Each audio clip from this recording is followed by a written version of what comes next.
2, 1, and we are recording episode 363 with Dr. Lynn to talk about the Phoenix Lights. For everybody listening, we're recording this on Saturday, February 20th, 2021, but not going to release it until March 13th for the anniversary of the Phoenix Lights. But Dr. Lynn, how about you please introduce yourself? Yes, I'm so excited. Thank you for letting me share the data Absolutely. because there is so much to the story and there's so much mis and disinformation out there that, as we'll learn, I stayed anonymous for 7 years after thousands of people. We're thinking maybe between 10 and 20,000 people saw what I had been actually not only witnessing but documenting on film, 35 millimeter film Mm-hmm. as well as video. No one else has 35 millimeter that we know of that have been analyzed and authenticated by military and university optical experts. I've gone to extreme lengths to try to find a logical explanation. And we're heading to the 24th anniversary of what has become the most witnessed, most documented, most important mass anomalous sighting in at least modern history, if not Mm-hmm. all history. And to give you a little taste, and then we can get into a lot more, because as the story progresses, it keeps evolving. It's amazing how many new witnesses come forward, new information comes forward. In fact, was just contacted by the weather person at Luke Air Force Base, who also saw the mass sighting just a week ago. I mean, this is how long it's taken for some people to feel brave enough or actually see it somewhere. And we've had that too, and we'll talk about that on TV, or someone talk about it and say, wait a minute, I saw that many years ago. But it really impacted people at such a deep, deep level. And as a scientist, I've tried to be as scientific and as meticulous as possible with the data, credible data, and tried not only to compile it and document it on film in an incredible way, as well as a physician. I am an MD. My background, real quick, is actually ironic because I dedicated my life's work to the education and dissemination of vital health issues to the community for over 40 years now. And when this topic fell into my lap, I had no interest or knowledge at all in this topic.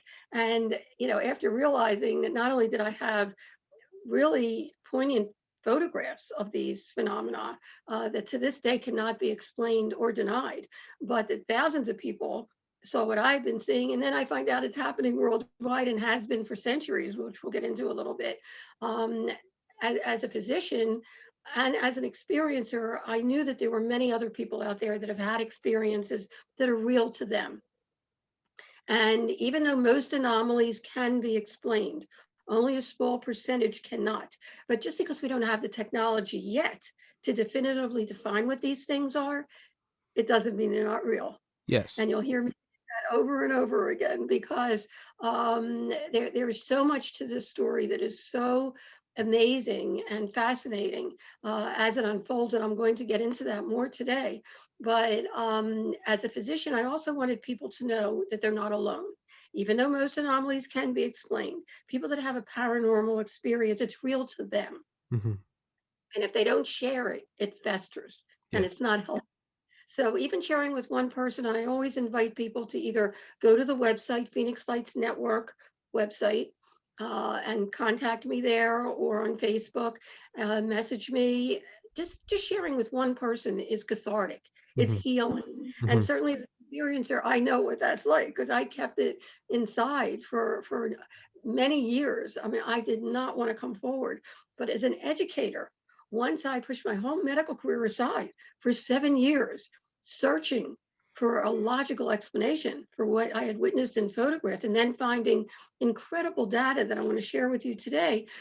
It became not only a 750-page journal, because I kept an intricate diary every day of everything, but in good conscience, as an educator, how could I stick it in a drawer? Mm-hmm. So ultimately, I condensed the best of what I found into 230 pages called The Phoenix Lights, A Skeptic's Discovery That We Are Not Alone. and it's now in its fourth print. And I always welcome people and actually recommend the ebook because it has colored pictures and live links, so they can go off and explore more if they choose to. But at any rate, to get to the story, if we can show. A few years ago, I had done an interview, and so much more has come out since 2016, but it'll give your viewers an idea, kind of an overview of the Phoenix Lights mass sighting. So if we can do that. Absolutely. Yeah, and yeah, and before we jump into that, yeah, I want to tell people, one, the movie is fantastic. I've watched the movie probably 5 times since we first Wow. spoke on the phone in last fall, including yesterday. Most recently, I watched, and part of this morning. But Well, it's I really appreciate that because the movie itself, which I got together, and I'll get into that after the book. I wanted to get something out there that was just a gentle overview. Certainly, mhm. the book gets into much more detail, but thank you for saying that because it is a true grassroots dedicated effort, not only by myself, also Steve Lambs, who was a cinematographer, and everyone that contributed. We so appreciate that people came forward, witnesses and experts. And, it's kind of a jumping off point for the rest of the story. But this little video here, if we can play that, from decades on CW, will give you a heads up about the Phoenix Lights. Can we play it now? You want Absolutely. me to do it, or would you like to do it, Thomas?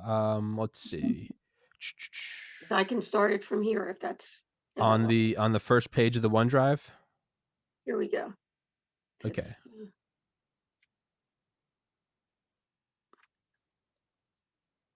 Would you like me to play it,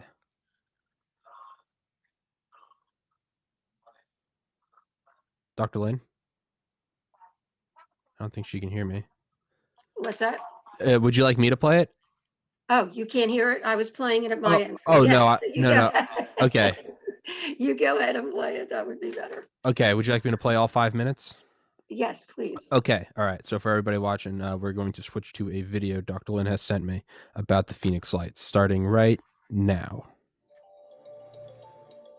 The sheer number of witnesses to the phenomenon that came to be known as the Phoenix Lights was unprecedented. Thousands of people were outside purposely looking up at the sky for a glimpse of the Hale-Bopp comet, when they also caught a glimpse of these mile to 2 mile wide, and it's a very credible report, either these orbs, these giant balls, these giant lights that seemed to be attached to something, but they couldn't quite see what it was attached to, or there was a force field in between holding them in rock solid formation or actual craft. People saw not only these mile wide craft go gently gliding right over their heads, rooftop level. Some saw it take off at blink speed. Others saw these orbs actually detach from the main object, go out into the environment, and then redock with it later. Incredible technology, to be sure. And one of the craft was said to have split in two and then shot up very quickly. And also, what was amazing was it was totally silent. That was what was really took people's breath away, because even when it took off at blink speed, it didn't even disperse the air. The most reported sighting was of a V-shaped craft that for 3 hours passed over the city at a very low altitude before veering off to the south towards Tucson. 2 months later, a Phoenix City Councilwoman asked for an investigation into the reports. Her request was dismissed with a joke. After the meeting, I was told by one of the deputy city managers that I shouldn't have asked the question. And I thought, why? And he said, because the mayor did not want anybody to talk about it. Well, the mayor didn't tell that to me, probably because whenever I was told not to talk about something, I usually did anyway. So it was just a very strange time, and I really got curious about what was going on. Over that summer, I talked to probably over 700 people, and everybody told the same story. They all saw the same object. You can't get that many people to agree on anything. There was another stranger point that the witnesses all agreed on. Everybody said that they felt kind of awestruck, amazed. Nobody was afraid. Nobody said they were afraid. 6 months before the mass sighting, the movie Independence Day was big time. popular. And we are so inundated with the threat, harm scenario that how are people supposed to react when they see something that really unusual? But as it came closer, a calmness came over everyone, adults and children as well, a connectiveness to the phenomena that when it passed, children wanted to grab their parents to take them in the car and chase after it. Witnesses waited for an official statement and waited and waited. There was no investigation. There was no explanation for months. Nothing. And suddenly, on June 18th, a USA Today article, front page, came out and opened the story up to international scrutiny. We were deluged overnight after the USA Today article came out. Our former Governor Symington called a press conference for that afternoon to reveal the culprit of the Phoenix Light, and everyone took it seriously. And here he marches out one of his aides in a giant alien head costume and made a mockery of the sighting, which was really disconcerting, especially for parents or with children that saw this thing that was larger than a giant mall.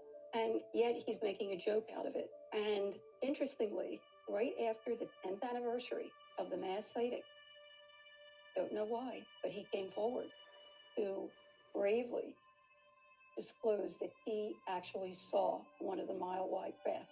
And in his own words, as a military pilot, it was otherworldly. Eventually, an official explanation was offered. The lights had been flares dropped by military aircraft on maneuvers. Witnesses remained skeptical.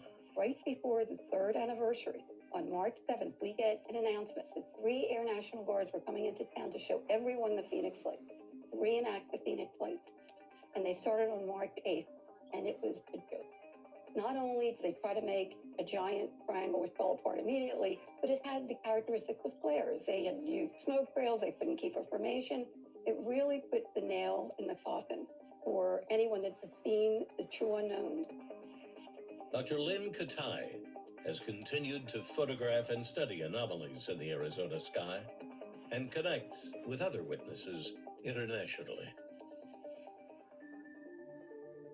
That this has been going on since human documentation began. There is so much history of these same phenomena.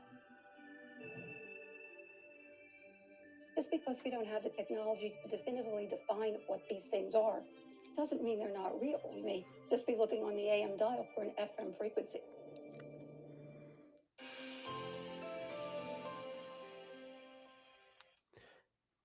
Yeah, that's the most insane part, is that not only did Fife Symington kind of make a mockery of it, well, not kind of, totally make a mockery of it.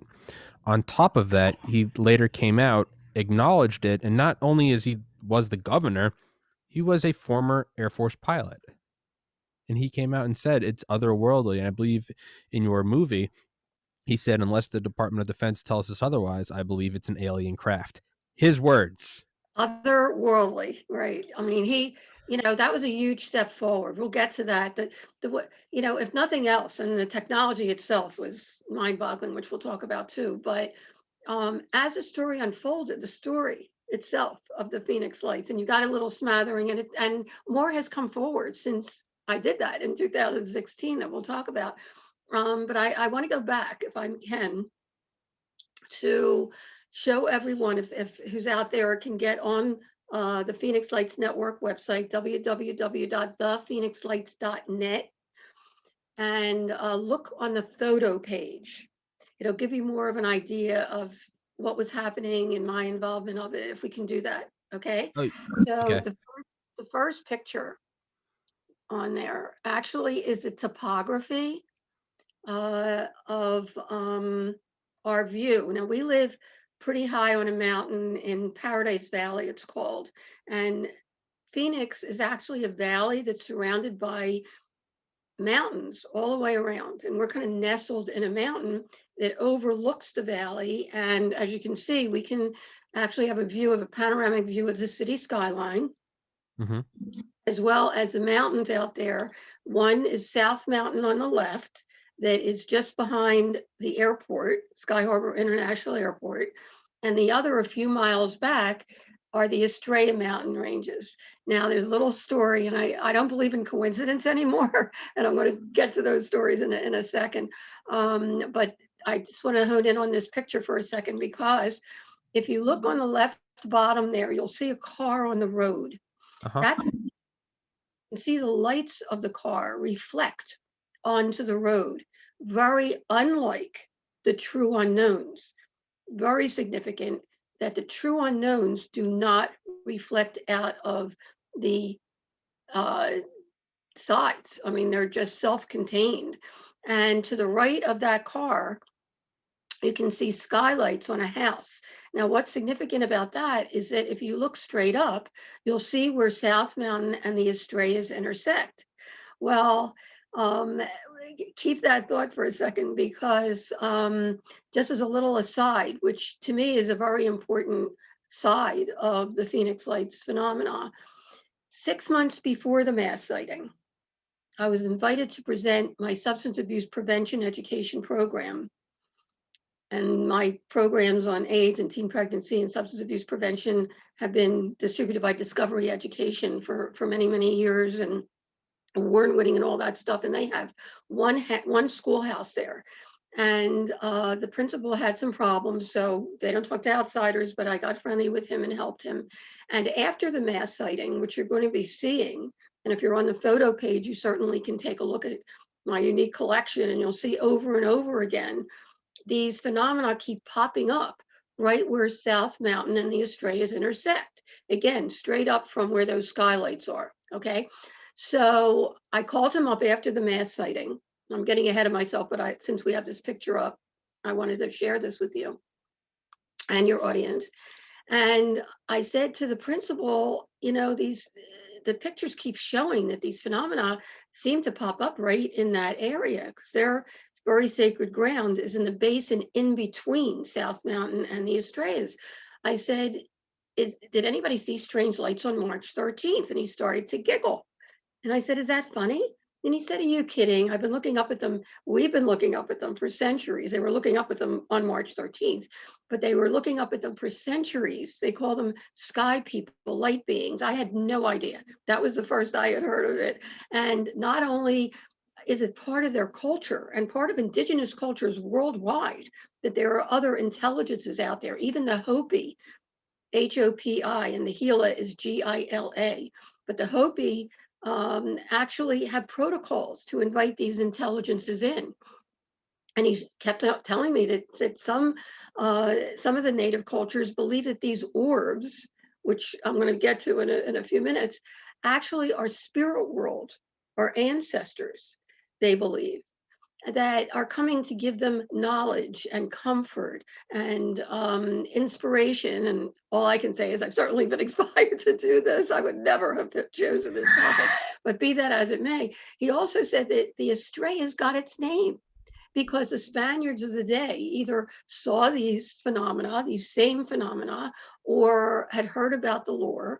And Estrella means star in Spanish, gateway to the stars. And they also believe that there's a gateway or portal in that area. So I'll just plant the seed there for anybody that's listening, that's a possibility. I'm a healthy skeptic. Uh-huh. It to believe it. And now I'm going to tell you what I saw. And it's not even a belief, it's a knowing. I saw it and I photographed it.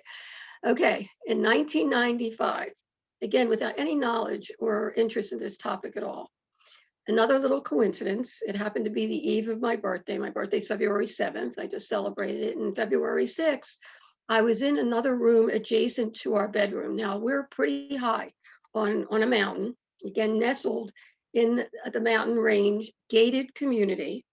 One of our walls of our bedroom is a window. So whatever pops up out there, we get to see, whether it's planes or helicopters or smoke from a fire, or they call the dust storms that Haboob, and we see them coming across the city. So we're quite educated on what's out there. Anyway, my husband was at the window, big picture window, talking to my mother-in-law from back east. We're from Philadelphia originally, and he was on several boards, hospital boards and medical boards at the time, not one to be ruffled by much anything. And he sounded alarmed and he says, "Get over here quick. What the hell is this?" And I grabbed my tail, wringing wet from the tub. I was leisurely taking a bath in the other room, and wringing wet. We're both standing there, and a little below us, actually, we see three amber orbs. Now, again, I call them an orb because the light did not extend outside the edge. It was just mind boggling. It was like a pyramid, one on top and two closely aligned underneath. And coming from a video background, I wanted to run downstairs and get my video camera. But as other people that have experiences that are similar, they will tell you they don't move. You're in awe, you're in wonder, and in my mind, I was thinking, I don't know how long this is going to last. Let me take everything in that I can. It was that unusual. So I tried to take in the size, the shape, the color. They were about 3 to 6 feet each, depending on how close they were. They were oval shape, which is really interesting now because for anybody that's up on the history of ufology at all and the topic, the Pentagon came forward actually in 2017 on a front page article in the New York Times divulging that Harry Reid had funded a $22 million study of pilot and military and government UFO genre. And the Navy pilots, the Nimitz Navy pilots, have come forth recently in the last year or so with video and descriptions of what they saw. And constantly they're talking about the tic tac or oval shape, which is amazing because what we saw outside our window was actually oval shape. I don't know if it's the same phenomena, but there it is. And the amber color throughout was a uniform amber color, it didn't glare at all. Every other light out there glared. These did not.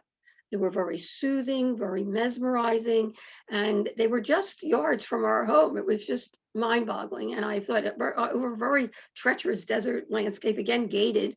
There's no way, no way it was military. But at any rate, I think, hey, if I don't get a picture of this, nobody's going to believe it. And I go running to the closet to grab my 35 millimeter. I collect sunsets. And actually, if you're on the photo page at the Phoenix Lights Network website and scroll down to the bottom, you'll see two separate sunsets a month apart that have this giant rod shaped, cigar shaped object in them that I did not see when I took the picture, but they're in the 35 millimeter negative. But anyway, I go to grab this cheap Instamatic Canon camera that I always used. And my husband calls me back and he says, "Get over here quick. One of them is disappearing."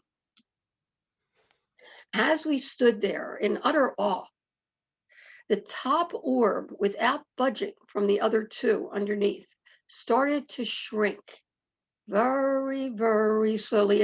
It's difficult to even describe in logical terms, like a dimmer switch.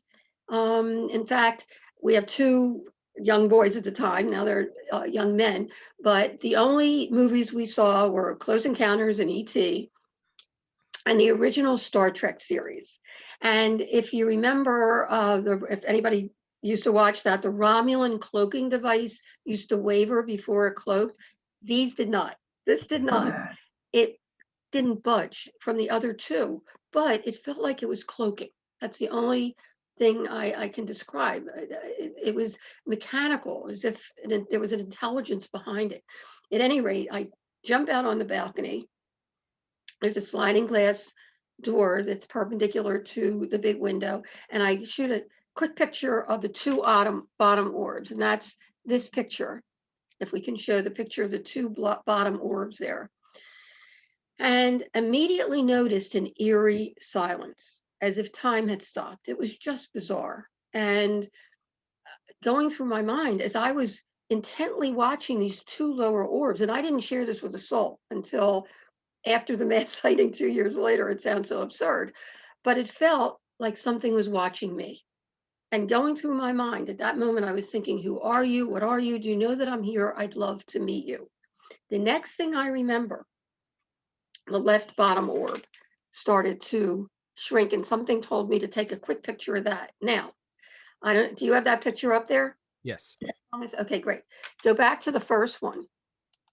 of the 2 lower orbs, because there's a lot more to this story. Actually, there's a lot more to the Phoenix Lights story, but at this point, while we're looking at the pictures, I'll share this with you. If you notice, there's an arrow looking at 4 lights in the sky. Do we see that? Yes. Okay.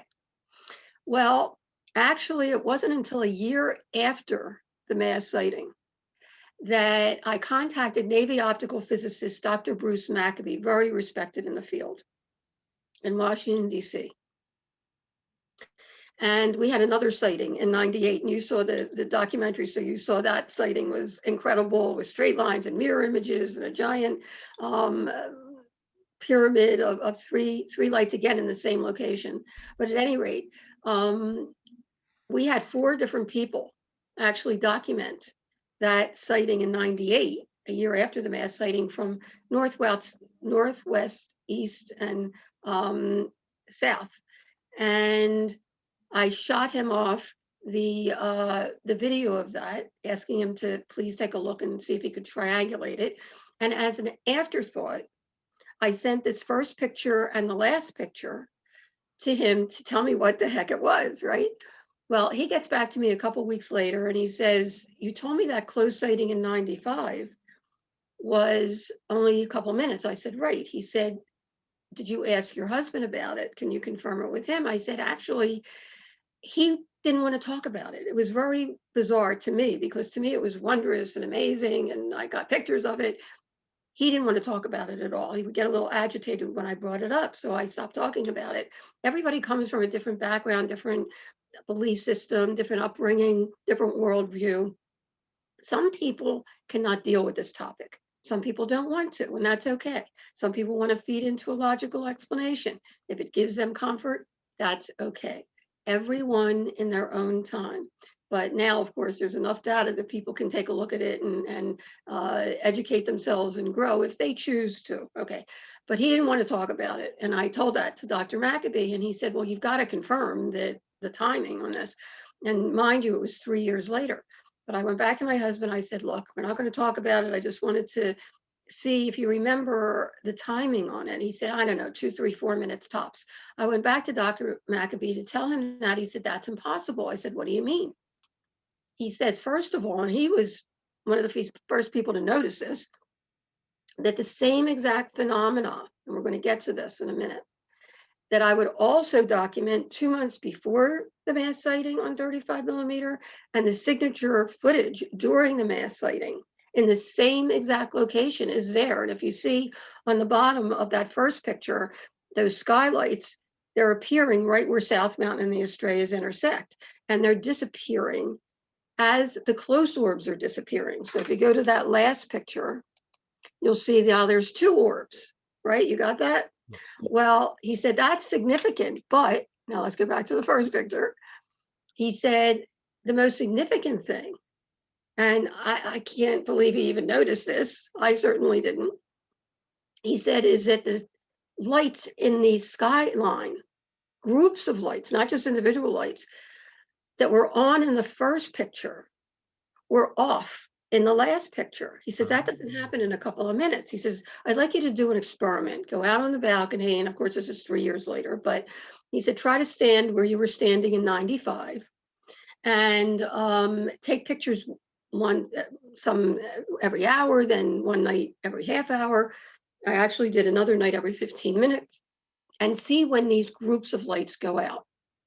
Long story short, he comes back to me and he said, "Can I please present this case at the upcoming MUFON, Mutual UFO Network," who I hadn't heard about, in Washington, D.C. And I said, "Hey, this is your baby, Dr. Maccabee. I would have never noticed this data. All I ask is that you keep me anonymous," which he was kind enough to do.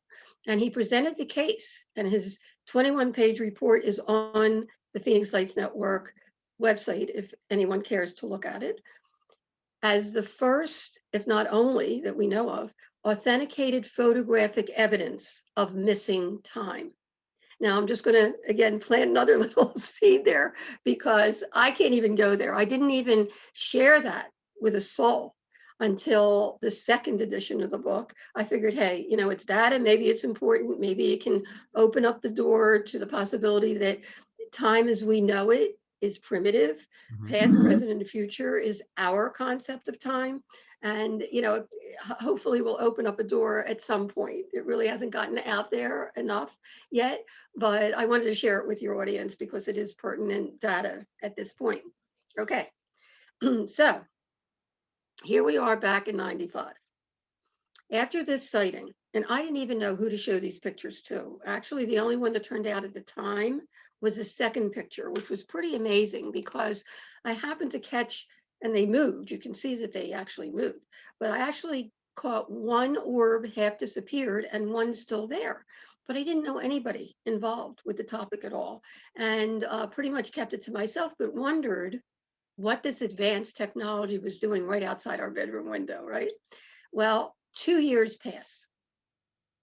Didn't see anything in the sky remotely similar to these close orbs. Now, I didn't even notice the far ones at the time because I was so concentrated on the close ones until January of 97. I'm lying in bed, and as I said, if we're in the bedroom, the window takes up one wall. So if there's anything that pops up out there, we usually catches our eye. And I see in the northwest three huge amber orbs in a line formation, equidistant from each other. And I'm thinking, wait a minute, they're in a line formation. They're hovering for minutes. They're amber color, even though they're at a distance strangely similar to 95. And I watched each one shrink similar to 95, right to left, and they were gone.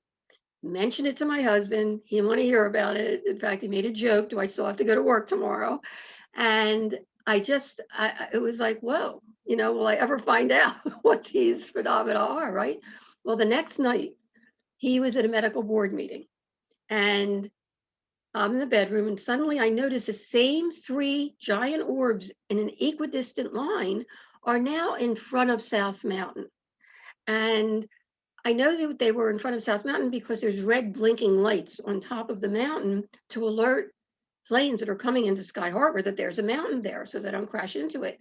And I figured, enough, I'm getting my video camera. So I ran downstairs, grabbed my video camera. It was charged. I got about 18 seconds worth and the battery went dead. I go in, I charge up the battery, stick it in the wall, and I go outside, they're gone. This was about 8 o'clock. About 8:30, my husband comes up the drive, and again, we're pretty high up the mountain, and I go outside and I said, honey, remember I told you about the three giant amber orbs far west last night? Well, about a half an hour ago, they were right in front of South Mountain. As I'm pointing, like this, they reappeared in the same spot. It was like, whoa, I got to get a picture of this. And again, I don't believe in coincidence anymore because on video, doesn't do the lights justice. In video, they're much smaller, they're white, they flicker, even though the formations are quite compelling once you really look at it. But nonetheless, 35 millimeter, they're in the negative. They can't be denied. Yeah. Anyway, I grab my 35 millimeter. As I get out on the balcony, I'm just ready to shoot the three. Suddenly, six pop up over the three. It was really unnerving. And if we can go to that picture, you can see that it's a little wavy because I was shaking. Not having an explanation for the 95 close sighting. This was so massive against the skyline. It was like at least over a mile wide. Was it a mothership? Was it a fleet? That was going through my head. But luckily enough, I kept on photographing because the second picture, as the three underneath start to disappear. Now, if we can have that picture with the 5 lights, that looks like it's in a V. Do we have that one? Yes. Okay. With 2 underneath there, it looks like, right? Yes. Yes? Yes. Okay. Thousands of people 2 months later during the mass sighting would describe the same exact thing. 5 lights in a V formation with 2 trailing lights. This was January 23rd, 1997. I kept clicking away. And as I was doing so, the next one, you can see that another one on the bottom disappeared. Now there's one on the bottom, but it looks like the top formation is turning. right? And then the last one, and we've had these all analyzed again by university and military optical physicists, and it was postulated that this picture shows that everyone that's bigger is the closer arm of the V, Okay. and the ones in between that are smaller is the further away arm. So is it Okay. okay? So is it something that is attached to something or has a force field in between? But I have to tell you, I didn't sleep that well that night. The next morning, I got up and I figured, come on, it's got to be a logical explanation for this, right? I'm a healthy skeptic, but okay, gotta find somebody else that saw this. I mean, it was massive, right? So the night before, actually, as the three were disappearing from the bottom, I ran inside to call the Arizona Republic, which is a big newspaper here. And I said, you got to get somebody out there quick. There's strange lights in front of South Mountain. Get pictures of it and tell me what it is, right? By the time I finished my call, they were gone. The first call I made the next morning was to the Arizona Republic. And I said, did anybody happen to call last night to report strange lights in front of South Mountain? She gets off, she gets right back on. She said, nope, nobody called. Well, I know I called. Okay, so I said, well, I said, it was pretty strange. My husband and I saw the same thing. Uh, who can I call to find out what they might have been? She says, well, sometimes Luke Air Force Base sends off experimental maneuvers and they're outside of Phoenix. And they don't tell the public about it. And that sounded reasonable, but now it was a mission. Okay, I had to find out. So I called them up, tried to be very professional. My husband and I are both physicians. We live mountainside in Paradise Valley. We saw some strange lights last night in front of South Mountain. Do you have any idea what they might have been? And from the get-go, she had an attitude. And she said, well, they didn't come into Luke Air Force Base. They didn't come out from here, so we had nothing to do with them. I said, be that as it may, we did see something strange and I did get some pictures, but I'm just trying to track down what they might have been. And she said, well, you said they were near the airport, so maybe they saw something there. Okay. Next step is calling the FAA to find out if anybody did see something there. Very nice operator, told her the same thing. She says, well, you know what? Let me check with the air traffic controllers. And there are some that were on last night that are here this morning and see if they saw anything. She leaves me hanging forever. She gets back on. She said, well, actually, there were a group last night of air traffic controllers that did see something strange pop up over Class B restricted airspace. I said, is anybody there now? She said, yeah, there's a couple of them here. I said, please, can I talk to one just to confirm that what we saw was real and whatever? And she said, well, let me see if I'll get on the phone. In the meantime, I met him subsequently. Very low key guy. He gets on the phone finally 5 minutes later. He was more excited than me. He said, did you see those equidistant lights hovering in information last night at 8:30? I said, yes. He said, actually, there were three at 8 o'clock. I said, I saw them too. He said, I can't believe you saw them at a distance because at 8 o'clock, when the three popped up, now you have to realize there's a 30-mile radius around the center of the airport. Anything that goes into that airspace, particularly 1,000 feet altitude that these were, must call into the tower, and no one did. So they got alarmed and they looked on the radar, didn't show up on radar, then they disappeared. When the six popped up at 8:30, they really were alarmed. They looked on radar, didn't show up on radar, took their binoculars to look, and in their own words, there were 6 points of equidistant light, totally equidistant, massive span, over a mile wide, that seemed to be attached to something, but they couldn't quite see what these lights were attached to, which was also here 2 months later by thousands of people. And he was a meteorologist and said the entire thing turned as a unit against the wind. That's really important data. Elevated slowly and then moved in synchrony behind South Mountain. So I said, so what were they? And there was silence. And then he said, beats me. I said, you're an air traffic control. You're supposed to know what's in our airspace. He told me they ruled out every conventional aircraft, balloons, Chinese lanterns, even skydivers with lights and flares. They could not decipher what these phenomena were. We kept in contact. up into and including March 13th. Now, March 13th for me was just another day. Okay. But not for thousands of other people that were looking up at the sky for a glimpse of the Hale-Bopp comet that was very clear in the northwest sky, when they also caught a glimpse of these mile, and something that came forward actually in 2017 after I did that Decades CW report. Peter Davenport, the director of the UFO Reporting Center in Seattle, Washington, was in a panel with me in Oregon for the 20th anniversary.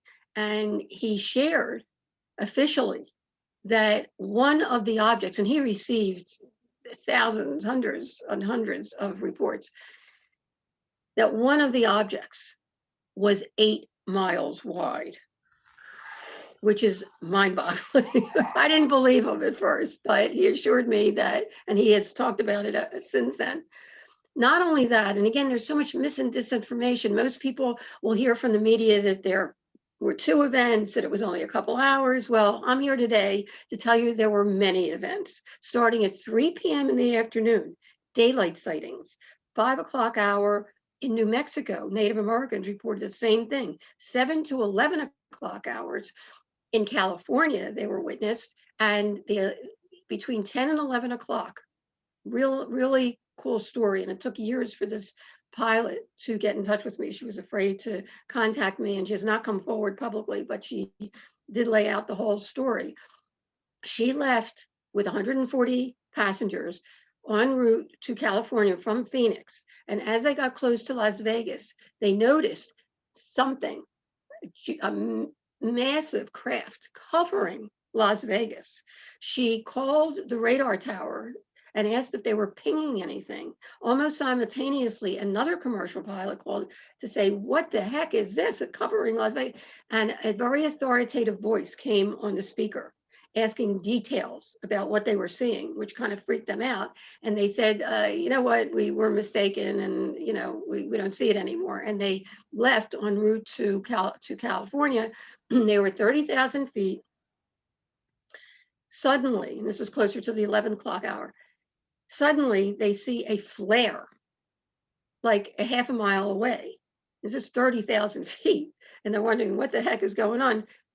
Almost simultaneously, whizzing by them even closer, she said she almost jumped out of her seat, was a military jet coming in the opposite direction. And she thought, whoa, what kind of message are they trying to send? She called her husband immediately and told him to lock the door and don't answer the phone. But at any rate, this happened at that time. You fast forward, okay, the sightings, even though the 8 to 10 o'clock sightings were the predominant ones, because that's when most people were outside looking up at the sky and saw something strange. And, some people saw gliding right over their heads, rooftop level, totally silent, these mile and larger, either lights that seem to be attached to something or actual craft. And if you go to the GAP page, GAP, Geospatial Animation Project, you will see a 12-year study of thousands of reports from the National UFO Reporting Center in Seattle, Arizona MUFON, Mutual UFO Network, as well as Village Labs, which was a huge computer lab near Arizona State University, which was the clearinghouse for many of the reports, as well as Councilwoman Frances Barwood. She was vice mayor at the time also of Phoenix. And she received not only 700, but even more than that, and tried to call back everyone. So we're talking 2 or more people had to see the same craft to be in the study. And the conclusion was now that there were 10 different craft. Now, whether it was one craft that could morph and look different, or the perspective from where the person was standing, or an actual parade, which is ultimately what the investigators concluded, because, as I mentioned, not only were there multiple things happening with orb formations, with different craft, but in different states as well, because we're talking New Mexico, California, Nevada, and Arizona. But the sightings continued. And actually, after in the early morning hours, there was a pilot and his son who saw actually a disc-shaped UFO. So they were many different shapes, and it continued until 5:30 the next morning. was the last report, the last credible report that I received personally from a crewman from Boeing, who said that his entire crew was coming into work at 5:30 and a.m. to Sky Harbor International Airport and saw one of these larger than mile wide craft hovering right over their tarmac. Now at 3 a.m., actually, there was an alleged crewman from Luke Air Force Base, and we have some of that recording in the documentary so people can hear it firsthand because it's very impressive. He called the National UFO Reporting Center, Peter Davenport, the director, and in great detail, very professional, reported that military jets from Luke were sent out to intercepting a gun camera film, which we heard that they did, of one of these mile-wide craft hovering right over Central Phoenix, 7th Avenue and Indian School at 8:30 that evening. And as they got close, talk about technology, as they got close, the lights dimmed and then the entire thing blinked out and disappeared. And he said he was one of the people that helped one of the pilots out of his craft because he was so shaken up by it. And then Luke was on lockdown after that. And actually, the weather girl who was on duty that night, who also actually saw the Phoenix Lights because she was getting calls. And Luke said that they weren't getting any calls, but we have people that actually got the number for the National UFO Reporting Center from Luke. But at any rate, she just got in contact with me a couple of weeks ago, and we posted her report on the share page on the Phoenix Lights Network website. But at any rate, we're talking incredible technology that we have not seen to date. Okay. Number one, we're talking about massive phenomena that have no obvious propulsion system, totally silent. And even when people saw it take off at bleak speed, it didn't disperse the air. And as I mentioned in the initial report, some people saw these orbs detach from the main object, go out into the environment, and then redock with it. Is that possibly what happened for whatever reason in 95? Because the same exact phenomena was in the same exact location there as well in 95. I just leave that up to the observer, giving you the data. Also, there's one of the craft that actually split in two and shot straight up. I mean, the technology that people saw on March 13th, 1997 was so far advanced. And again, we haven't seen anything like that. Like if we had any of this kind of technology, don't you think with the Middle East problems, with now, the other problems worldwide, that we wouldn't show our adversaries that we have this kind of technology? That's a question I keep asking. So, who knows who was driving these things? I always say, people ask me, I don't know. I don't know what they were, but I know that they were.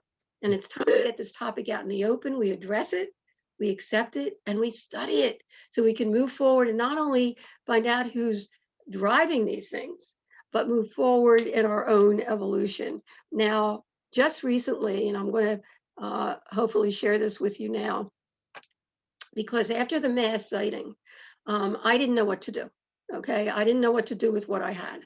The last thing I wanted to do was get involved with this topic. I didn't know anything about it. Plus, as you'll see, as the story unfolded, it was really amazing that there was no investigation, no explanation at all, nothing. And if you really looked in the paper, it was like in section B, and it's little, like the second or third page. um, there were some TV people, and there was one guy, by the way, who was from Fox, who saw the craft himself, and he wanted to get to the bottom of it, and he did amazing, amazing reports, and I have descriptions of those in the book. But other than that, I mean, it was really uncanny that something goes right over people's heads. In fact, uh, Discovery Plus now is streaming a show called UFO Witness, and one of the witnesses that had contacted me is an RN who, a nurse, who actually was standing underneath one of these craft, and he watched as in the light he could see it looked like lava to him coming down, and then it would shoot up again, and then it would start coming down. I mean, the descriptions were so amazing. And we have a pilot that's in the documentary who also described these giant canisters of spinning energy. I mean, the descriptions are amazing. And you know, as the story unfolded in May, innocently, Frances Barwood, the Phoenix councilwoman vice mayor, because so many of her constituents had contacted her asking her why there was an investigation, asked for one. And she was plastered by the media. I have to tell you, the ridicule, the discrediting that was going on, I was very happy to stay anonymous. I mean, that's was the main thing for me, while I collected my homework. And if I can go back for a second, sorry to jump around, but I just wanted to go back to another little coincidence, which your audience may appreciate. A couple weeks before the mass sighting, it was getting ridiculous. My husband was really, you know, the scientist in me, I had to go out and film these things, and he was getting annoyed. So this is how close I was. A friend of a friend had a neighbor who had a friend who knew the past president of MUFON, and who I had never heard of before, Mutual UFO Network. And I called him up. I said, you know, I'm seeing these lights. He hadn't heard about it, but there were other people who were also not only seeing the lights, but documenting them on film. In fact, one of them, Steve Blonder, called MUFON up to his balcony the night of the mass sighting. And as they're up there waiting to see these lights, suddenly an arrowhead of 5 lights appeared, which is phenomenal. I mean, those lights are attached to something or have a force field in between. His video and my video happened before 10 o'clock. And at any rate, when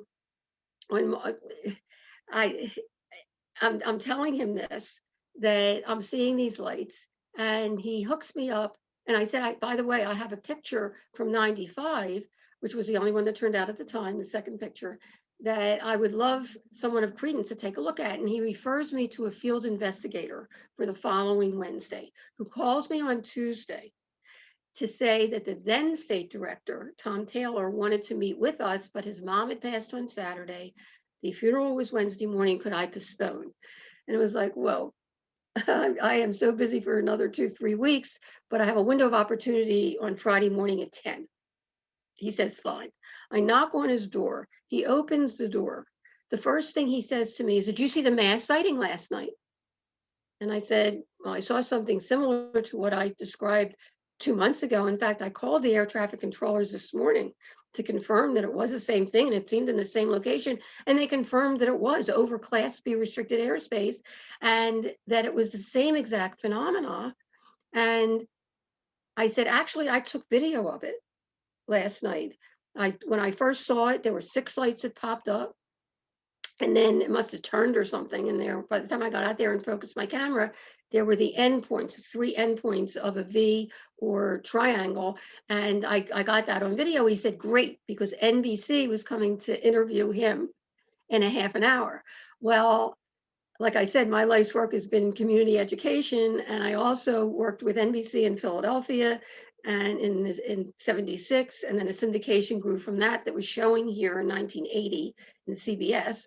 And then I did a health program at NBC here in the early 80s, and then USA Cable. And I said, hey, you know, somebody might recognize me. I don't know if there's a hoax or military or whatever, but it isn't about me.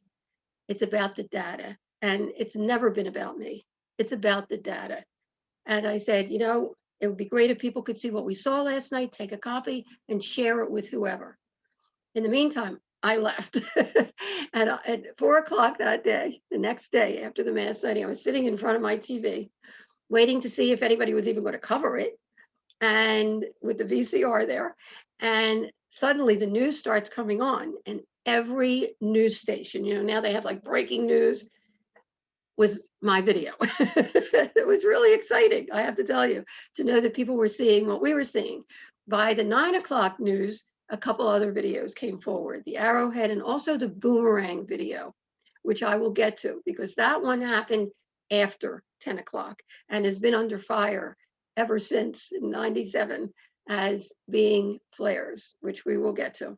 At any rate, now going fast forward to May, where again, I was very happy to stay anonymous, while other people that were coming forward were getting blasted by the media with ridicule and snickering and jokes and all that kind of stuff. Okay. In the meantime, I'm doing my investigation and keeping media as well as starting to talk to witnesses, as Dr. Kitai, as well as, learning the history. I mean, the history of these phenomena. I had no idea that this has been happening since human documentation began. It's unbelievable when you look at Sumerian writings and India writings and even the Bible, Ezekiel's wheel, and how they describe these things in the sky, as well as you fast forward to the 15th and 16th centuries, and we have frescoes and paintings of people standing on the ground looking up at the sky, and these things look like they're UFOs, even people in the UFOs or beings in the UFOs. And 100 years before our mass sighting in 1897, I learned that there was actually a sighting in Kansas, California, Washington, and Canada of what they called massive airships with removable lights. Sound familiar? And actually, that was 6 years before the Wright brothers took flight. Okay, and then you fast forward to World War II, what they called Foo Fighters. And we show that in the documentary. Dr. Richard Haynes, who formed the NARCAP, which was pilot sightings, thousands of pilots have seen things that are unusual and have been threatened with their careers through the years. And he confirmed that what my husband and I saw right outside our window, these rock solid formation of orbs, was very similar to what they called Foo Fighters. Each side thought the other side had this advanced technology. And after the war, Germany and Japan and the United States tried to find out who had it, and nobody could. And then you fast forward again to the 80s and 90s, the Belgium and UK. Actually, Belgium is a model for what should happen. They got together after their sightings with civilians and university and scientists and military to try to study these things and find out what they were.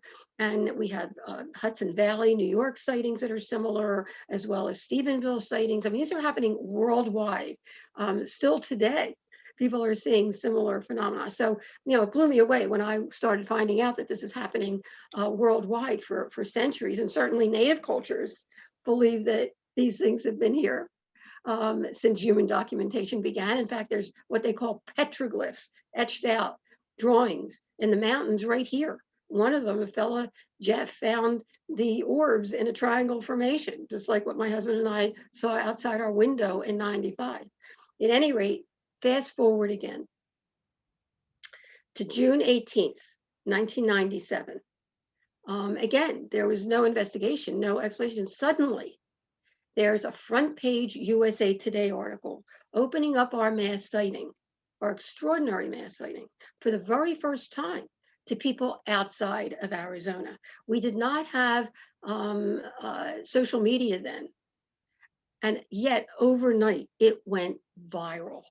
Not only we're talking media from all over the world converged on Phoenix, and it was on every morning show on Dan Rather, Peter Jennings. It was just mind-boggling that it got out there so fast.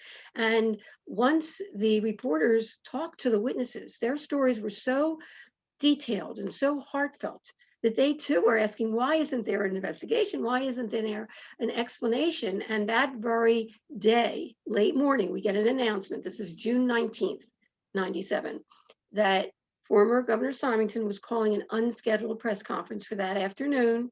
And everybody took it seriously to divulge the culprit of the lights over Phoenix.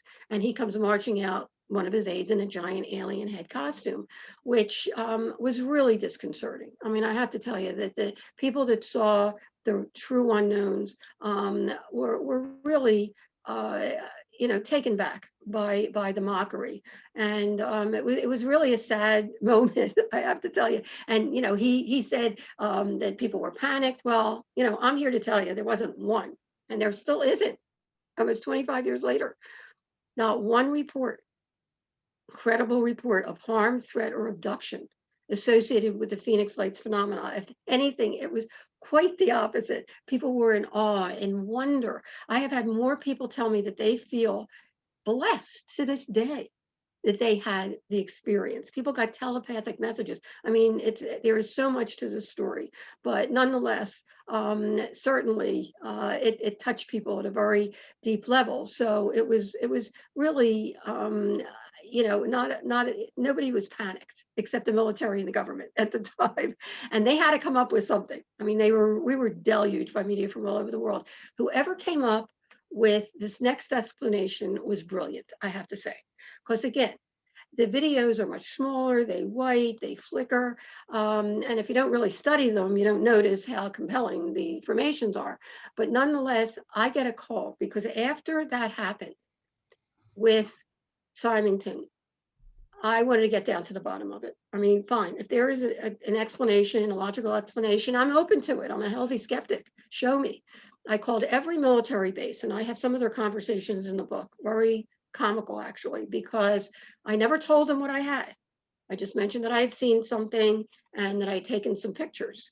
And everyone wanted to meet with me to see those pictures. Plus, they were just curious what it was. I had one fellow, and I tried to get as high up as I could when I called, and there's 4 military bases here, say to me, well, whoever did this was God, and whoever did this. I mean, that was his explanation. Okay. A month later, July 24th, I get a call from one of the heads of Air National Guard saying, "Oh, Dr. Lynn, I think we know what those lights were in March." I said, "Great, what were they?" She says, "Do you believe in all these months, nobody ever looked at the log for visiting Air National Guard, and the Maryland Air National Guard was in town sending off military illumination flares in Operation Snowbird, which I later found out meant diversionary tactical maneuvers, military diversionary tactical maneuvers." Which kind of makes sense, even though that not one person described what flares do. Were they sending off flares to divert attention away from the two unknowns? Because keep in mind, they knew what was going on because their jets tried to intercept, and there were civilians that saw this happening to intercept one of the craft over Phoenix at 8:30.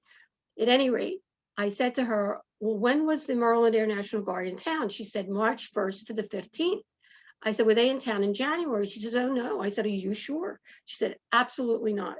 I said, "Well," I said, "my husband and I saw the same thing and I photographed the same thing January 97. Plus, I contacted air traffic controllers the morning after and the morning after March 13th, and they confirmed that both times it was over Class B restricted airspace at 1,000 feet altitude." And she says, "You never told me that." Never gave details.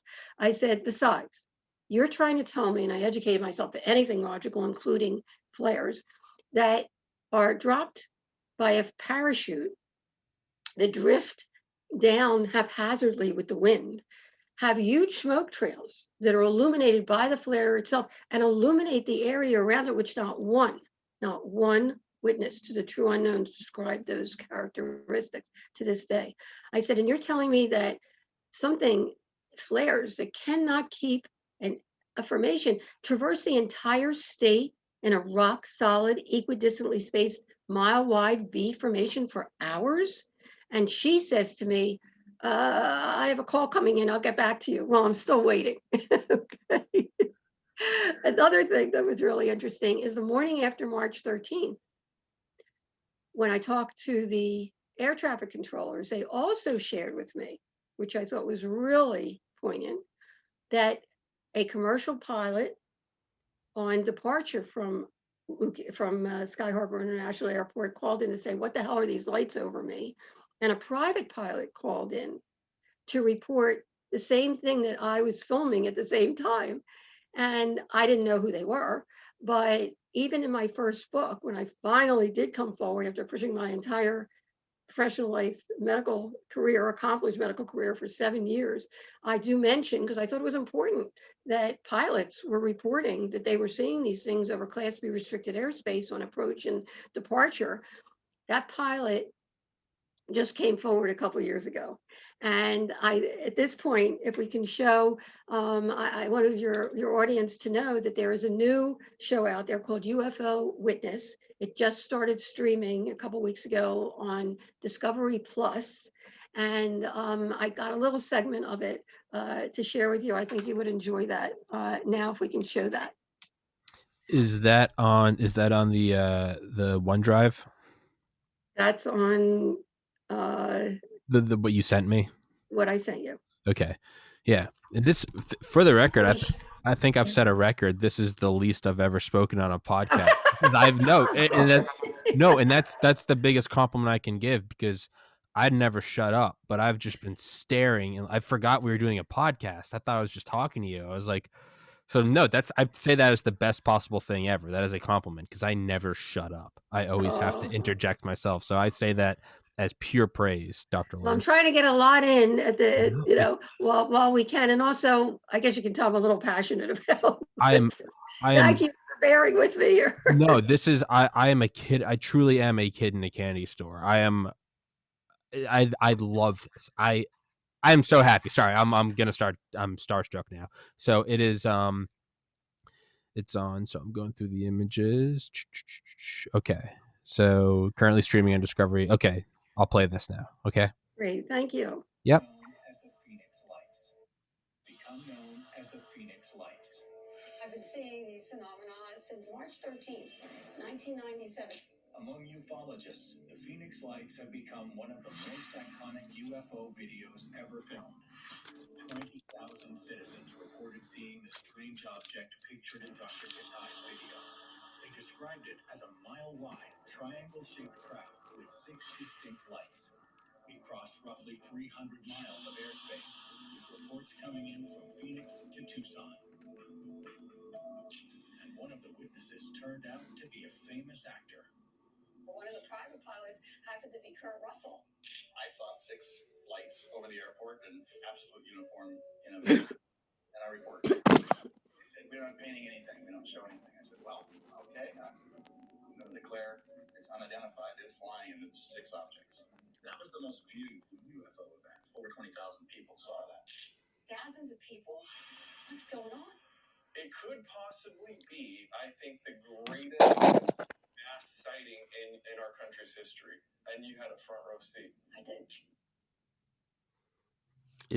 It's That's pretty cool. And I have to tell you that that show itself, UFO Witness, the whole series is pretty darn good. The production value is very high, and this one set of the series, it's episode 5 of the series, is really great. And the other witnesses that came forward, and they compare it to another sighting that was very similar years before in '71. I believe it was Michigan, that is pretty impactful. I have to say, for anybody that does have Discovery Plus, you can also get it for free for a week if you wanted to watch it. It is streaming there. It's episode 5, The Phoenix Lights. So thank you for showing that.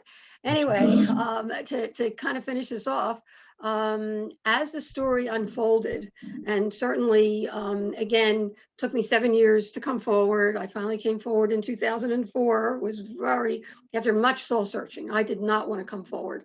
But again, as an educator, how could I, in good conscience, stick this data in a drawer? And I squeezed the best of what I found in that 750-page journal to 250 pages, and it keeps evolving. They wanted me to write a new book in 2010, and I said, no way, that's happening.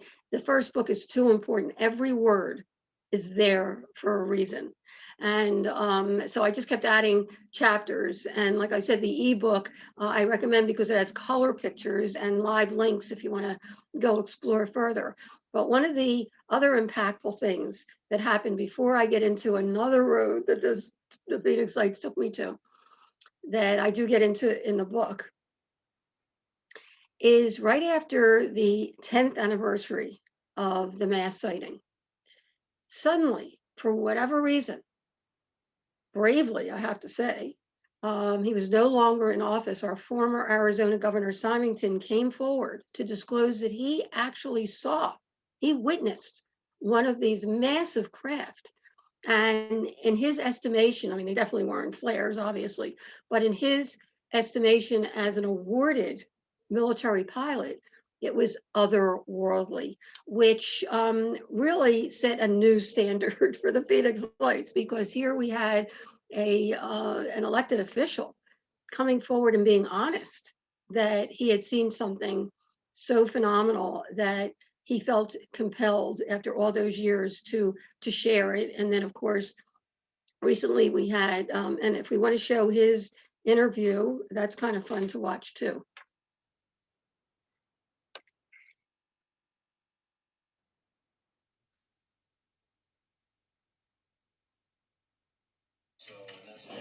Symington is now a businessman.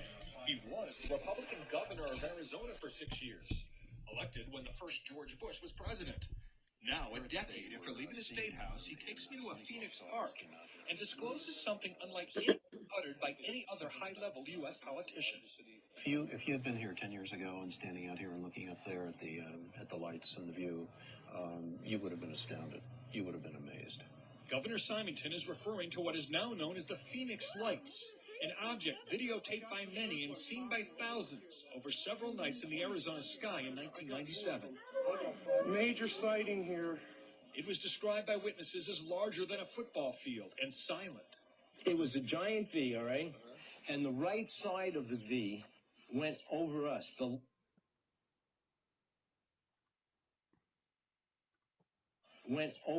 The left side was like a couple blocks over it. I just didn't know what to do. You know, it was just like, my God, how big is this thing? The great state of Arizona, Fife Symington. The former governor, a Vietnam Air Force veteran, had never publicly acknowledged seeing it until now. And I suspect that unless the Defense Department proves us otherwise, that it was probably some form of an alien spacecraft. So why didn't he say anything then? Partly, he says, because he didn't want people to panic. I think as a public figure, you have to be very careful about what you say, because people can have pretty emotional reactions, and I said my goal wasn't to try to stir the pot. And he went to humorous and controversial lengths not to stir the pot. He held a news conference after the Phoenix Lights to announce the mystery had been solved. And now I'll ask Officer Stein and his colleagues to escort the accused into the room so that we may all look upon the guilty party. Don't get him too close to me, please. In the alien costume, the governor's chief of staff. This just goes to show that you guys are entirely too serious. UFO enthusiasts were not amused, especially since the governor was believed to have seen nothing. Now he's coming out. The lights were really great, and it was just fascinating. I mean, it was enormous. It just felt otherworldly. You know, in your gut, you could just tell it was otherworldly. Symington will be talking about this in an updated film about UFOs called Out of the Blue. He has also talked with an organization that wants UFO information more out in the open. It's very significant that someone of the stature of a governor would come out and say that they acknowledge that they experienced a UFO. Because it brings a lot of credibility and strength to the case. Governor Symington says he did tell his family, friends, and staff about what he saw early on. I still, behind the scenes, tried to investigate it, but I got nowhere. So what were the Phoenix Lights? Well, frankly, we don't know. What we do know is that it's as much of a mystery today as it was a decade ago. Gary Tuckman, CNN, Phoenix. So that's pretty cool that he would do that. But like I said, nobody was panicked, and that's where my next adventure started, because not only did I find out that people were being told telepathically not to be afraid, that no one was fearful, no one felt it was a threat. If anything, they were just in awe and in wonder. But a number of witnesses shared with me that they had had near-death experiences as children that was reawakened by the mass sighting. And I was really taken aback, because I did too. We won't have time to get into it today, but I lay it all out there in the book, because I started thinking, wow, could there possibly be a connection between all unexplained phenomena, whether it's near-death experience, out-of-body experience, or unexplained aerial phenomena that has a mystical light associated with the experience? And lo and behold, just like with the UFO topic, I had no idea there was a plethora of credible information out there. there was with this topic too. In fact, there at the University of Connecticut, Dr. Kenneth Ring wrote this 4-inch book about the connection between all unexplained phenomena. Dr. John Mack, who was a psychiatrist, a Pulitzer Prize winning psychiatrist at Harvard, was also writing a book talking about this, and others. And I lay it out very simply in the book that not only is the experience very similar, whatever the unexplained phenomena experiences, near death experience, out of body, or unexplained aerial phenomena experience, but the after effect is so profound.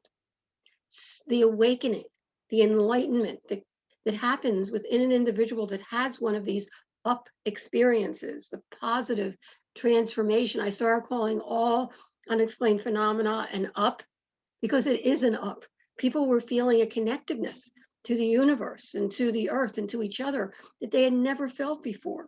It's unbelievable when you really study that aspect, which I think is really important. Besides the American uh, indigenous cultures aspect, which is also a very, very important part of this whole picture. But that aspect of how it affected people at such a deep soul level that again, people feel that they've been blessed, that they were blessed to see such a thing. That doesn't happen with balloons and flares and helicopters and holograms and whatever. Whoever did this not only wanted to touch us one person at a time in a non-threatening, gentle way, but also to wake us up, because people have awakened. People went into the peace movement, the environmental movement. They really understood, as astronaut Edgar Mitchell shares in our documentary, that we are guardians of this planet. And nothing becomes clearer than that when people have an up experience. And, there is so much more to this story. But again, the book is in its 4th print. And I really recommend, if anybody wants to really know the story of the Phoenix Lights, it's in its 4th print. And uh, also we have our documentary. This is the latest edition of the documentary. Okay. Yes, and we keep on adding. The bulk of the documentary is the same, but we keep adding to the bonus features, or else it would be 5 hours long. And so I mean, people have told me they've watched it, a dozen times, but whatever, they get something new out of it. Each time is a gentle overview, and it actually goes hand in hand with the book, because there's people in the documentary that are in the book, and likewise, so you get that feel for what they look like and sound like in person, right? Yes. Yes. Yes, absolutely. No, it's I told you I've watched the doc. I'm not exaggerating when I say 5+ times since we first spoke, I believe in October. It's I love it. It's not, it's not a fantastical Independence Day thing. It's just a very, it's like it's just a bunch of level-headed from all walks of life people, like, hey, I'm a baseball coach, but I'm not an engineer, but even I know we don't have anything that's a mile wide. Like, it's this very down to earth. It's what me or you, the listener, would think if you went out at night and saw something. It's not that it's a fighter jet that maybe you don't recognize. When it's a mass the size of a mountain, not making any noise, and you're just watching it go above. I mean, there's something, excuse the pun, it's alien. You look at it and you go, what is that? Now it's very interesting, if I can interject here, because for the skeptics and the bunkers and all that out there, they say right away, people say it's alien. I've never said what they are. I don't know if they're interstellar, interdimensional.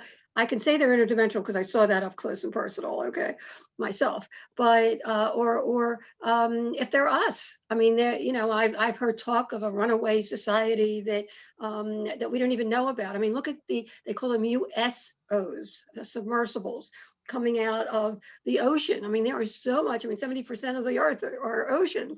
There is so many places where other intelligences, whatever they are, could be hiding or living or whatever right here with us. I mean, who knows? I don't know. I'd love to know, to tell you the truth.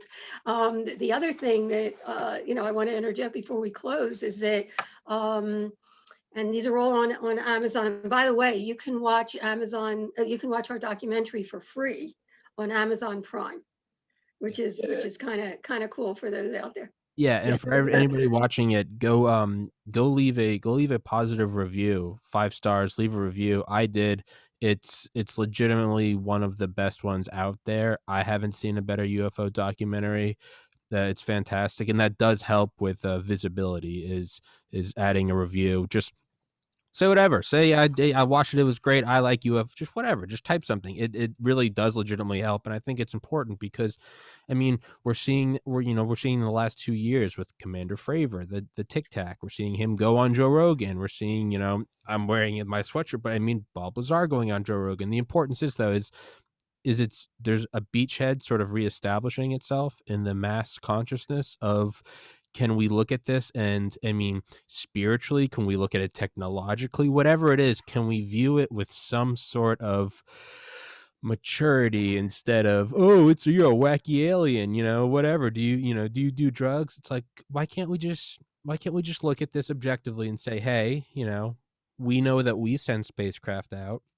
Can we as adults, just like we look at a pandemic and go, hey guys, we need a vaccine, or we can look at whatever and go, we need to, why can't we look at this massive craft in our sky and say, hey, what is this? At the very least, we mean the first baby step we have to take is to just start looking at it without rolling our eyes. And that's before we even get into what is it, where is it from.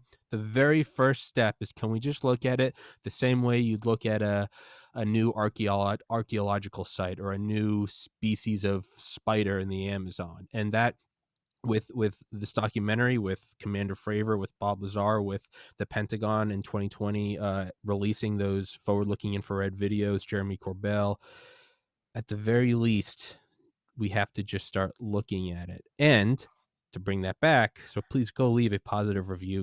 I don't get any money out of this. I don't this is me just saying it as a fan of this. Please go just look at it and just start getting it out there. And if someone wants to dispute it on a scientific level, that's awesome. But let's at least try to bring it into that arena where it's not disputed on, oh, you UFOs, little green men. Have them take it down if they can argue it scientifically, hey, more power to them. But I think that this phenomena at least deserves that, to be, if I come out with a new magic medication, don't say that's not going to work. That guy's an idiot. Look, he's wearing a UFO sweatshirt.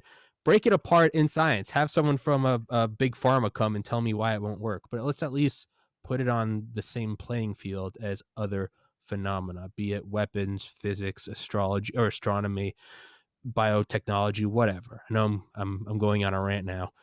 But yes, please go watch it. Well, really appreciate that because for your viewers, it really is a very heartfelt, dedicated, grassroots. I mean, put together with. I mean, I have to tell you, Steve Lance, the cinematographer, came to me. I actually went back to work at the Arizona Heart Institute Wellness, and as a chief clinical consultant of the Wellness and Imaging Center. While I pared down the best of what I found from the 750 pages. Nobody knew what I was doing behind closed doors in between patients. But when I finally came forward in 2004, and I was really scared, to be honest with you, because I saw what happened to people that came forward. It wasn't pretty. But my heart of hearts just couldn't stick it in a drawer. And I did think about doing that and showing it to my grandchildren years from now and saying, what do you think? Right. But when I finally came forward, I couldn't believe, not only do I know when somebody's really read the book, okay? But I had doctors and nurses pull me aside and thank me for doing that because they had experiences. And there wasn't anybody out there at the time, 2004, to say, hey, come on, it's time we just get this out in the open and address it and accept it and study it so we can move forward and not only find out who's driving these things, but move forward in our own evolution. More and more people are waking up now that we have social media with cell phones that have cameras in them, which we didn't at the time. People ask me all the time, why weren't there any more pictures? Except mine are the only 35 millimeter, but the videos, there's only a handful. Well, we had those clunky phones at the time, right? That did not have cameras in them. And, who carries around a camera now? Some people did to take pictures of the Hale-Bopp comet that night. And when they tried to take a picture of these massive craft that blocked out the stars, it turned out black. So they didn't have anything to even show for it. Okay. So the bottom line is that we, you know, and I didn't even think anybody would do it. I was approached by Steve after I came forward with the book, and he says, we got to do a documentary. And his dad happened to be a doctor that we knew. He said, I'm coming to Phoenix. He was in California at the time. I'm coming to Phoenix in May. And he had studied at the Brooks Institute of Photography in Santa Barbara, which was one of the places I went to have my data investigated and analyzed. And I said, whoa, I said, first of all, I'm working 7 to 7 at the Institute doing radio programs like this and into the night. I was presenting at Borders and Barnes and Noble on the weekend. I said, I have no time. Plus, I don't know if people are going to come forward. I didn't come forward for 7 years. You know, people were telling me in confidence, which by the way, I take very seriously, confidentiality, when people do tell me a story. I don't know if they'll come forward. And at the time, if professors who are also in the documentary would even utter the word UFOs, they lose their grant. So I went to every single person, except one who came on later, said that they would do it. And then I got a sign. Some parents had seen me present at Barnes and Noble and invited me to their middle school, a very prestigious private middle school. I couldn't believe they would let me in the door with this topic. Nonetheless, I come in, 200 students and teachers and parents. You could hear a pin drop. And I realized for the first time that there is nothing in our history books about this topic. And these kids, after I finished, and I didn't have anything organized at the time, really, I just showed them some video and stuff, they wouldn't stop clapping. And I realized, my goodness, these kids thirst for this knowledge. And now the trilogy, actually, I've been working for over 7 years on a curriculum to go into the classroom. And it is very difficult to get that going, even though my other curriculum on AIDS and teen pregnancy and substance abuse were distributed by Discovery Education and got into the classroom. This topic still is, you know, not easy, and we have a different atmosphere now in the schools. But so what I did for the 20th anniversary was do this book. It's called The Phoenix Lights, UFOs, and Crop Circles Coloring Book, Graphic Novel Activity Adventures of Sue F.O. Field Observer and Hugh F.O., and he's a little alien, okay? And I had a Disney illustrator, and we actually had a pilot program in schools, got the kids, you know, feedback, and we have a colored version. This is, I don't know if you can see it, but you can look on Amazon. The colored version is 160 pages of a graphic novel of the Phoenix Lights story. We have the 10 different crafts to color in. We have a map maker, a fella, David Wisby from Denver, who actually came to Phoenix to scale. And we have those 10 different crafts to color. We have a whole section on UFOs, on crop circles, 80 crop circles to color as well. And I tried to get the most meticulous, complicated ones. It couldn't have possibly been done by human hands. We also have iconic historic pictures for people to look at, including the buzz around the Capitol in '52. And we actually got a picture of a plane in World War II with the Foo Fighters and some other wonderful pictures. And then we have activities from word finders to crossword puzzles to sacred geometry, and it's for all ages. I wanted it to be available not only for teachers and students, but for parents to do with their kids or grandparents to do with their grandkids. It's really fun. I mean, it's the range of difficulty for everyone. And in that way, everybody could learn together and do it as an activity together. And like you said, which was really important, Thomas, this isn't a joke, okay? There's absolutely something going on. Again, I don't know who's doing it, but there's something going on that is beyond our reality cube. And obviously the Pentagon is admitting it now. And, there have been studies between Sign and Grudge and Project Blue Book, and we could go into that for years. The military and government have been studying it for many, many decades. But now pilots, Navy pilots are, probably some of the most credible people coming forward with actual footage that cannot be explained or denied. And so, it is such a privilege and an honor to be able to share the Phoenix Lights with you and your audience, and be able to get this one sighting that has become, again, the most witnessed, most documented, and in some ways, the most important mass anomalous sighting in human history out there in a credible and professional way. So I hope people go to the website. It's loaded, it's packed with information to explore and consider, not trying to convince anyone of anything. If somebody showed me tomorrow, this is what the Phoenix Lights were, it was human made, show me, just show me, okay? In fact, 3 years after the mass sighting, Secretary Barwood,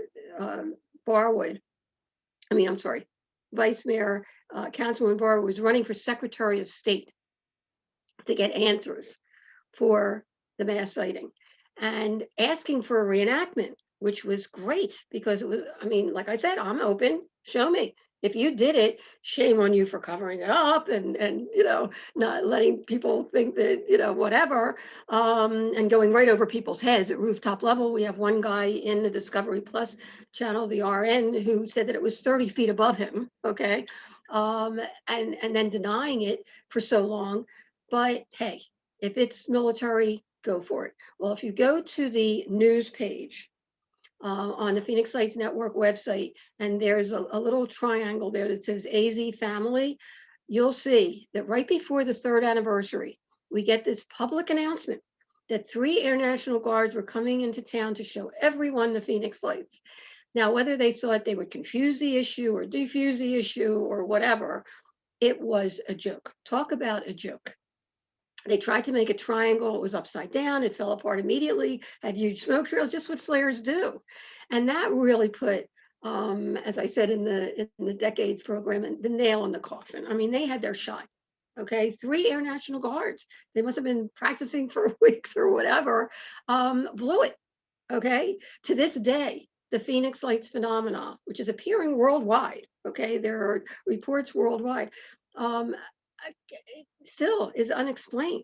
It cannot be denied or explained. Now, going to looking up in the sky, I always tell everybody, keep looking up, right? Well, there are a lot of other things in the sky now, which confuse the whole issue, I have to say.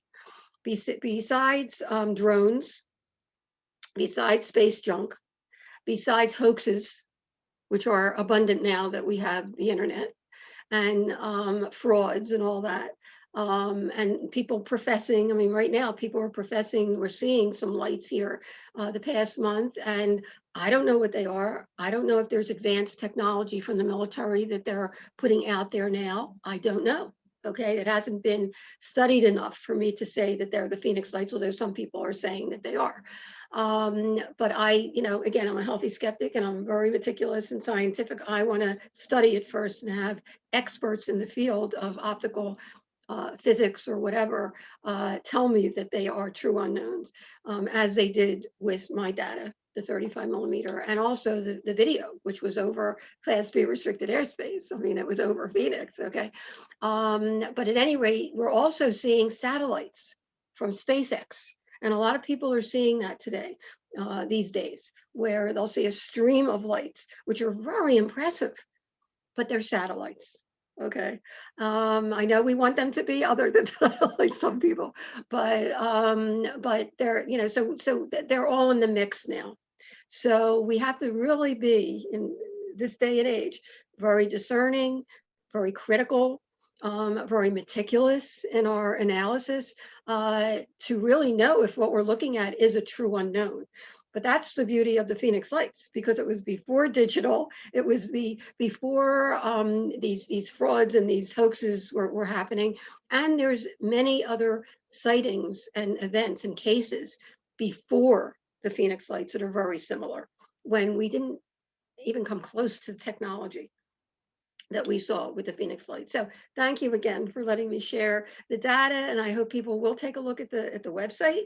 There's so much to explore and consider and decide for yourself. The book, which has much more. I mean, I just touched on the tip of the iceberg. There's much more wonderful information underneath the surface, as well as a documentary which you can get free on if you have Amazon Prime, and certainly the graphic novel Activities Coloring Book for all ages.